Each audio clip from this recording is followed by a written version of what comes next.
Spoštovano občestvo in tudi občinstvo, ker je pomembna tema, lep pozdrav. Nahajamo se v Ljubljani na Kongresnem trgu in tukaj v teku akcija Ustavimo prekomerni uničujoči ribolov.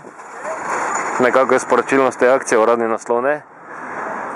In za zelo domiselno maketo ribiške ladje, ki tudi tako zelo močno prikazuje tisti res zarjaveli občutek in nekako uničujočo silo prekomernega ribolova, ropanja morja, morskega dna, morskih bogastev, se članice in člani Greenpeacea ukvarjajo oziroma aktivirajo v smeri tega, da bi dojeli, kako pomembno je ohranjanje življenja v morju.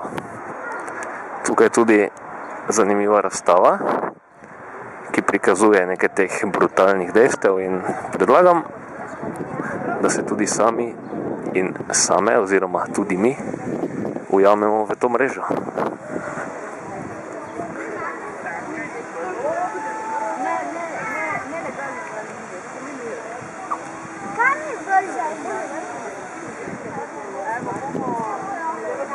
Torej, tukaj je slikovnim in tekstovnim materialom opisovano in tudi prikazano,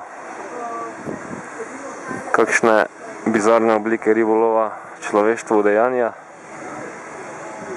kakšne so posledice tega in kako dejansko to škoduje življenju nasploh.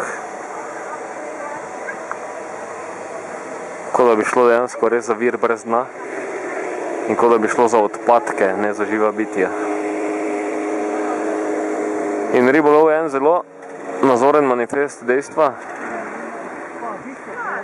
da si človek dejansko misli, da je nadnaraven, nedotakljiv, večen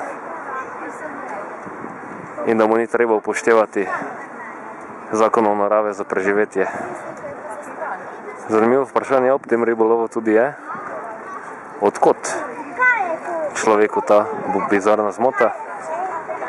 In še bolj pomembno vprašanje je, kako doseči, da se to celostno dojame,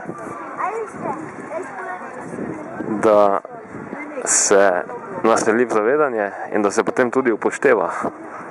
Da to ni pravilno, kajti uničevanje narave, neupoštevanje zakonov narave pomeni jasno, da brez kakšne super globoke logike zavedanje, da se uničuje okolje za preživetje.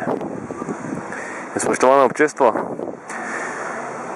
za zaključek tega prispevka je zelo pohvalna akcija, podpis peticije, vidim, jo bom podpisal, zelo pohvalna akcija, ampak potrebovali bi jih več in ob tem tudi upoštevanje dejstva, koliko hrane človeštvo zavrže, koliko se je brez veze požre, da se vzgajajo debeluhi in kako malo, v nekaterih primerih nič spoštovanja do življenja se izkazuje.